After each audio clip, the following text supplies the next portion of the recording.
New Orleans is coming off a first half of the year where they threw their biggest parties ever. From the big bands and colorful floats that made up the Mardi Gras parades, to the packed crowds that jammed the French Quarter to party on Bourbon Street, to a city that was on cloud nine after the Saints in February won their first Super Bowl, to the naked eye, the city of New Orleans is as lively as ever.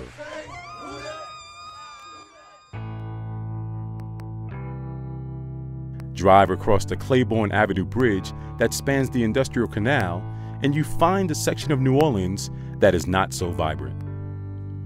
This is the Lower Ninth Ward, the most devastated part of New Orleans after Hurricane Katrina in 2005. When the levees broke, the water rushed in and the entire neighborhood was flooded. 5 years later, much of the Lower Ninth Ward remains unchanged. This used to be an area of approximately 18,000 people, heavily black, and I'll be honest with you, even though it was poor, it was real working poor.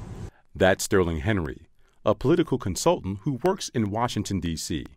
Henry has great memories from his childhood in the Lower Ninth Ward. This is all houses I used to run around as a little boy from about 2 until 1 until I was about 12 years old.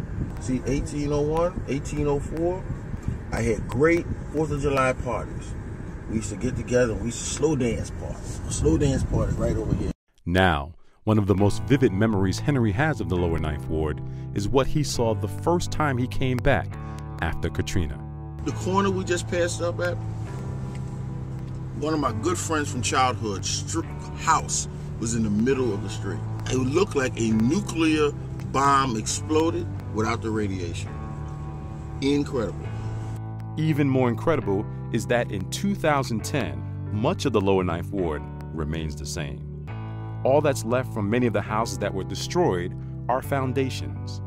Many of the homes that withstood the flooding were left vacant by residents who have no desire and no reason to return. If you go down there now, there's nothing there. It's eerie. It destroyed everything that I knew of the Ninth Ward. I mean, to me, at that moment, the Ninth Ward no longer existed. There are a few signs of residents coming back.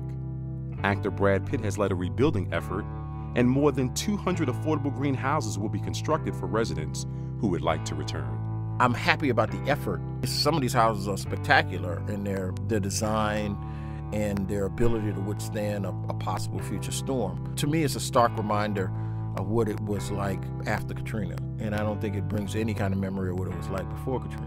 A new levee is in place along the Industrial Canal, and the U.S. Army Corps of Engineers say the wall is stronger than the one that collapsed in 2005. I don't know whether or not the Lower Ninth Ward will ever return to, I like to call its glory years. There were good times for me, and maybe there'll be good times for someone else, but I know it just won't look the same.